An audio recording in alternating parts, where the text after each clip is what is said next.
بسم اللہ الرحمن الرحیم۔ السلام علیکم۔ حضرت عثمان غنی رضی اللہ تعالی عنہ کے نام بینک اکاؤنٹ آج بھی سعودی عرب میں موجود ہے۔ حضرت عثمان غنی رضی اللہ عنہ کے جو کنواں خریدا تھا اس کی تاریخ کیا ہے، یہ آپ کے سامنے پیش کریں گے۔ حضرت عثمان غنی رضی اللہ تعالی عنہ کے نام بینک اکاؤنٹ کا انکشاف۔ آپ رضی اللہ عنہ کے نام بجلی بل بھی ادا ہوتے ہیں۔ سعودی عرب کے ایک بینک میں خلیفہ سوم حضرت عثمان بن عفان رضی اللہ عنہ کا آج بھی کرنٹ اکاؤنٹ ہے۔ یہ جان کر آپ کی حیرت ہوگی کہ مدینہ منورہ کی میونسپلٹی میں سیدنا عثمان بن عفان رضی اللہ تعالی عنہ کے نام پر بجلی اور پانی کا بل آتا ہے۔ نبوت کے 13ویں سال میں جب مسلمان ہجرت کر کے مدینہ منورہ پہنچے تو وہاں پینے کے پانی کی بہت قلت تھی۔ مدینہ منورہ میں ایک یہودی کا کنواں تھا جو مسلمانوں کو پانی مہنگے داموں فروخت کرتا۔ اس کنویں کا نام بئر روما یعنی روما کا کنواں تھا۔ وہاں ان حالات سے پریشان ہو کر مسلمانوں نے رسول اللہ صلی اللہ علیہ وسلم سے شکایت کی اور اپنی پریشانی سے آگاہ کیا۔ اللہ کے نبی صلی اللہ علیہ وسلم نے فرمایا، کون ہے جو یہ کنواں خریدے اور مسلمانوں کے لیے وقف کر دے؟ ایسے کرنے پر اللہ جل جلالہ سے جنت میں چشمہ عطا کرے گا۔ حضرت عثمان بن عفان رضی اللہ عنہ اسے یہودی کے پاس گئے اور کنویں خریدنے کی خواہش کا اظہار کیا۔ کنواں چونکہ منافع بخش آمدنی کا ذریعہ تھا، اس لیے یہودی نے اسے فروخت کرنے سے انکار کر دیا۔ حضرت عثمان رضی اللہ تعالیٰ عنہ نے یہ تدبیر کی کہ یہودی سے کہا، پورا کنواں نہ صحیح، آدھا کنواں مجھے فروخت کر دو۔ آدھا کنواں فروخت کرنے پر ایک دن کنویں کا پانی تمہارا ہوگا اور دوسرے دن میرا ہوگا۔ یہودی ان کی اس پیشکش پر لالچ میں آ گیا۔ اس نے سوچا کہ حضرت عثمان اپنے دن میں پانی مہنگے داموں فروخت کریں گے، اس طرح سے زیادہ منافع کمانے کا موقع مل جائے گا۔ چنانچہ اس نے آدھا کنواں حضرت عثمان بن عفان رضی اللہ عنہ کو فروخت کر دیا۔ سیدنا عثمان رضی اللہ تعالیٰ عنہ نے وہ کنواں اللہ کی رضا کے لیے وقف کر کے اپنے دینی مسلمانوں کو کنواں سے مفت پانی حاصل کرنے کی اجازت دے دی۔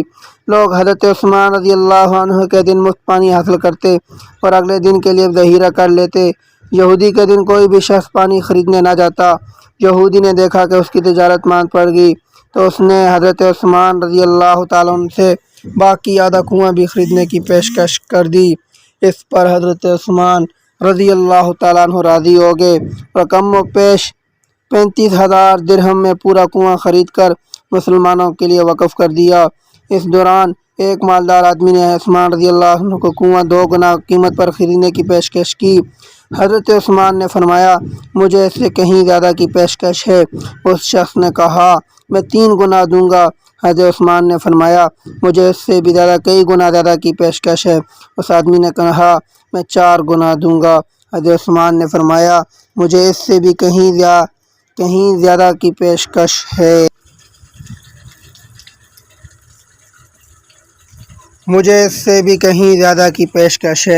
اس طرح وہ شخص رقم بڑھاتا گیا اور حضرت عثمان یہی جواب دیتے رہے، یہاں تک کہ اس آدمی نے کہا کہ حضرت آخر کون ہے جو آپ کو 10 گنا زیادہ دینے کی پیشکش کر رہا ہے؟ سیدنا عثمان رضی اللہ تعالیٰ عنہ نے فرمایا کہ میرا رب مجھے ایک نیکی پر 10 گنا اجر دینے کی پیشکش کرتا ہے۔ وقت گزرتا گیا اور یہ کنواں مسلمانوں کو سیراب کرتا رہا، یہاں تک کہ حضرت عثمان رضی اللہ عنہ کے دور خلافت میں اس کنویں کے ارد گرد کھجوروں کا باغ بن گیا اور اسی دور میں اس باغ کی دیکھ بھال ہوئی۔ بعد ازاں اعلیٰ سعود کے عہد میں اس باغ میں کھجوروں کے درختوں کی تعداد تقریباً 1550 ہو گئی۔ حکومت وقت نے اس باغ کے گرد 4 دیواری بنائی اور یہ جگہ میونسپلٹی میں حضرت عثمان بن عفان رضی اللہ عنہ کے نام پر رجسٹر کر دی۔ وزارت زراعت یہاں کی کھجوروں بازار میں فروخت کرتی اور اس سے حاصل ہونے والی آمدنی سیدنا عثمان بن عفان رضی اللہ عنہ کے نام پر بینک میں جمع کرواتی رہی۔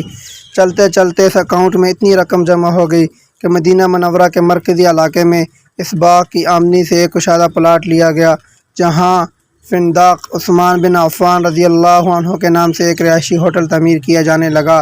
اس رہائشی ہوٹل سے سالانہ 50 ملین ریال آمدنی متوقع ہے، جس کا آدھا حصہ غریبوں اور مسکینوں کی کفالت اور باقی آدھا حصہ حضرت عثمان بن عفان رضی اللہ عنہ کے بینک اکاؤنٹ میں جمع ہوگا۔ ذی النورین سیدنا عثمان بن عفان رضی اللہ عنہ کے اس عمل اور خلوص نیت کو اللہ رب العزت نے اپنی بارگاہ میں ایسے قبول فرمایا اور اس میں اتنی برکت عطا فرمائی کہ قیامت تک ان کے لیے صدقہ جاریہ بنا دیا۔ یہی وہ لوگ ہیں جن کی جانیں اور مال اللہ تعالیٰ نے اپنی جنتوں کے بدلے خرید لیے۔ یہی وہ لوگ ہیں جنہوں نے اللہ کے ساتھ تجارت کی، جنہوں نے اللہ جل عز و جل کو قرض دیا اور اچھا قرض دیا۔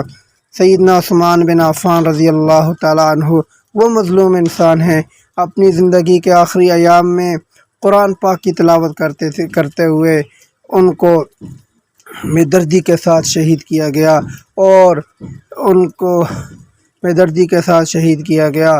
سیدنا عثمان بن عفان وہ عظیم انسان ہیں جن کے نکاح میں یکے بعد دیگر نبی کریم صلی اللہ علیہ وسلم کی 2 بیٹیاں آئی اور اللہ کے محبوب صلی اللہ علیہ وسلم نے فرمایا، عثمان تو نے مجھے اتنا خوش کیا ہے۔